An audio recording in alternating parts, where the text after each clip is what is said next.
Good morning, my name is Cynthia. I am from grade 8. Today I am going to explain about lava lamp.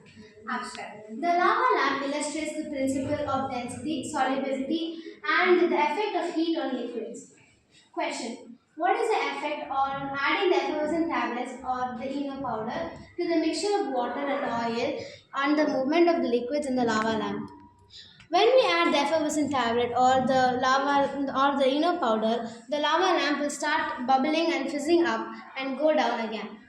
Materials. The materials needed for this experiment is a clear glass container, oil, water and food coloring. I have added those water and food coloring. Eno powder, which is the effervescent tablet, and optional is a flashlight or a lamp. Procedure. First, take some water and food coloring and mix it. Then, take some oil and pour it on. Now, we can add this Eno powder.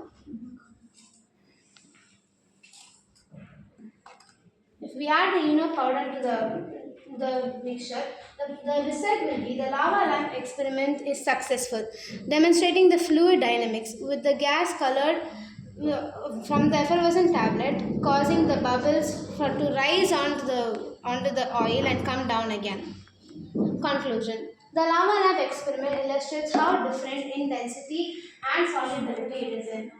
The future direction for lava lamp may include researching with different colors, liquids, and heat temperatures. Thank you.